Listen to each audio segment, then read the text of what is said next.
இன்னைக்கு நாம் பார்க்க போகிற பாடம் நோய் தடுப்பும் சுகாதாரமும். அதாவது நமக்கு பல்வேறு வகையான நோய்கள் வருதுன்னு தெரியும். மனிதர்களுக்கு நிறைய நோய்கள் வருகிறது. கொசுவினால் வருது, ஈ மொய்க்கிறதுனால வரக்கூடிய உணவு பண்டங்களை சாப்பிட்றதுனால வருது, அதுக்கப்புறம் காய்ச்சல் போன்ற பல வகையான நோய்கள் வருது. அதை எப்படி தடுக்கிறது, சுகாதாரமாக எப்படி நம்ம நோயின்றி வாழ்வது அப்படின்றத நம்ம பார்க்க போகிறோம். என்னென்னலாம் நோய்கள் இருக்குது, எதன் மூலமாக நோய்கள் வருது அப்படின்றத இந்த பாடத்தின் மூலமாக தெரிஞ்சுக்கலாம். அரையாண்டு தேர்வு முடிந்தது. அன்று இரவு அகல்யாவும் அவள் அண்ணன் செல்வினும் வெகுநேரம் பேசிக்கொண்டிருந்தார்கள். அடுத்த நாள் பாட்டியின் ஊருக்கு செல்லும் ஆவலோடு தூங்கிவிட்டார்கள். மறுநாள் குடும்பத்தோடு அவர்கள் சொந்த ஊருக்கு சென்றார்கள். 2 நாட்கள் மிகவும் மகிழ்ச்சியாக ஊரிலுள்ள எல்லா இடங்களுக்கும் சென்று விளையாடினார்கள். 3வது நாள் காலை பொழுது இனிதே விடிந்தது.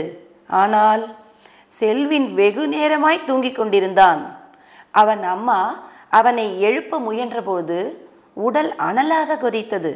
பதறிப்போய் அருகில் உள்ள மருத்துவமனைக்கு அழைத்து சென்றனர். மருத்துவர் பரிசோதித்து மருந்து மாத்திரைகள் கொடுத்து அனுப்பினார். 2 நாட்கள் ஆகியும் காய்ச்சல் குறையவில்லை. மருத்துவர் இரத்த பரிசோதனை செய்ய அறிவுறுத்தினார். பரிசோதனையில் மலேரியா காய்ச்சல் என்று உறுதி செய்யப்பட்டது. நம் ஊரில் உள்ள ஏரிகள், குளங்கள் மற்றும் குட்டைகளின் நீர் வீட்டு பயன்பாட்டிற்கும் வேளாண்மைக்கும் மீன் வளர்ப்பதற்கும் மற்றும் இயற்கையான சுற்றுச்சூழலை ஏற்படுத்துவதற்கும் பயனுள்ளவையாக அமைகின்றன.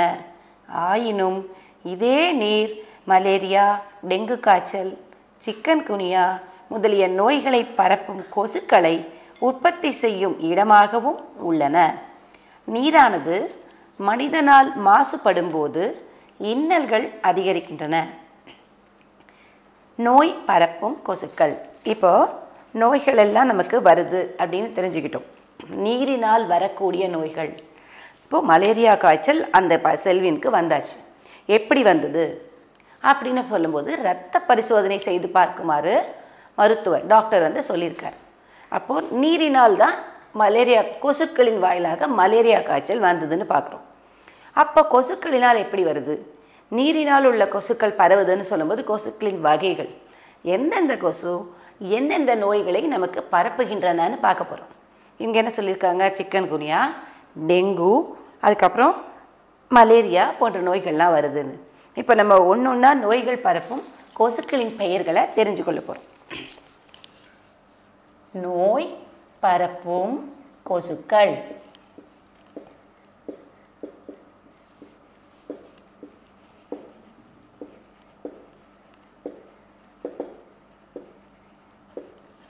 நோய் பரப்பும் கொசுக்கள் என்னென்ன? இங்கே நம்மளுக்கு என்ன கொடுத்துருக்காங்க, 3 வகையான கொசுக்களின் பெயர்கள் கொடுத்துருக்கு. 1 அனோபிலஸ்,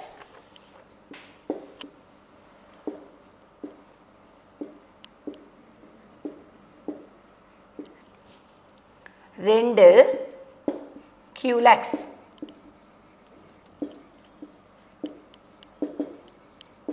3 ஏடிஸ். ஏடிஸ் கொசு. இது எல்லாமே கொசுக்களினுடைய பெயர்கள். இந்த 3 வகையான கொசுக்கள் தான் பல நோய்களை பரப்புகின்றன. இந்த 3 வகையான நோய்களும் எப்படி வளருது, எந்த தண்ணியில் வளருதுன்றதை இப்போ நம்ம பார்க்க போகிறோம். முதல்ல அனோபிலஸ். அனோபிலஸ், பெண் அனோபிலஸ் இரவில் மனிதர்களையும் மற்ற விலங்கினங்களையும் கடிக்கும் ஒரு வகை கொசுவாகும். இவை மலேரியா காய்ச்சலை பரப்புகின்றன. அடுத்தது கியூலக்ஸ். கியூலக்ஸ் இவை இரவில் கடிக்கும் ஒரு வகை கொசு. இது யானைக்கால் நோயை தோற்றுவிக்கும் பைலேரியா புழுவை பரப்புகின்றது. மூளை காய்ச்சல் நோயையும் பரப்புகின்றது. 3வது ஏடிஸ் கொசு. இவை பகலில் கடிக்கும் கொசு வகையாகும். டயர்கள், தேங்காய் ஓடு முதலியவற்றில் தேங்கிய நன்னீரில் முட்டையிடுகின்றன. இவை டெங்கு காய்ச்சல் நோயை பரப்புகின்றன. இப்போது இது வரைக்கும் படித்த பாடங்களிலிருந்து பல விஷயங்களை தெரிஞ்சுக்கிட்டோம். அதையெல்லாம் மதிப்பீடு செய்ய வேண்டும். எவ்வளவு நம்ம தெரிஞ்சுக்கிட்டோம், என்னெல்லாம் கற்றுக்கிட்டோன்றதை இப்போ பார்க்க போகிறோம். முதல்ல சரியான விடையை தேர்ந்தெடுத்து எழுது. சரியான விடையை தேர்ந்தெடுத்து எழுதல நான் கேள்வியை படிப்பேன், அதற்கான பதில்கள் 4 கொடுத்துருக்காங்க, அதையும் படிப்பேன், சரியான விடையை நான் எழுதி போடுவேன். முதல்ல சரியான விடையை எழுதுக. சரியான விடையை தேர்ந்தெடு. சரியான விடையை தேர்ந்தெடு.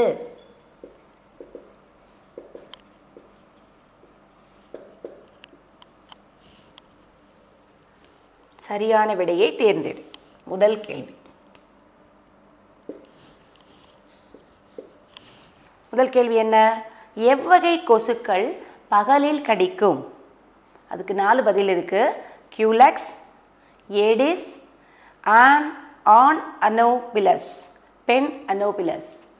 அப்போது பகலில் கடிக்கக்கூடிய கொசுக்கள் ஒன்றே ஒன்று தான். என்னது?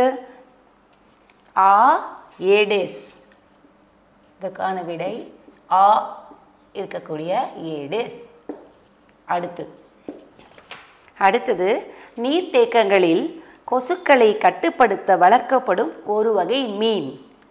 கெண்டை, கெழுத்தி, கம்போசியா, திலேபியா.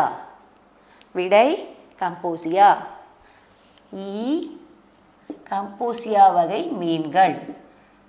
அதுதான் இந்த புழுக்களை உணவாக தின்று நம்மை காப்பாற்றுகிறது.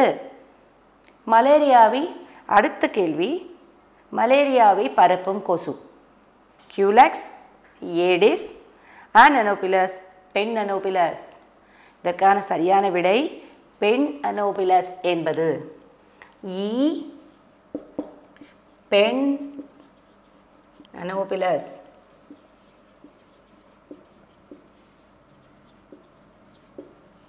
அடுத்தது மூளைக்காய்ச்சல் எந்த வயதினரை தாக்கும்?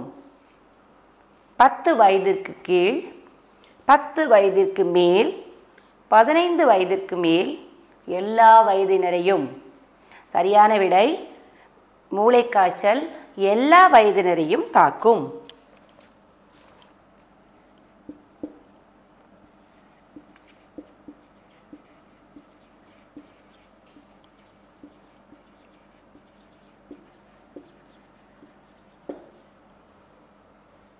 அஞ்சாவது, இதனுடைய 5வது,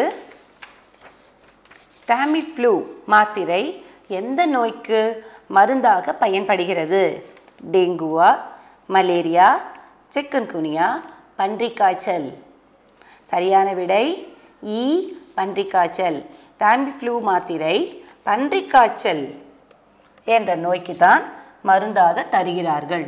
விடை பன்றிக்காய்ச்சல்.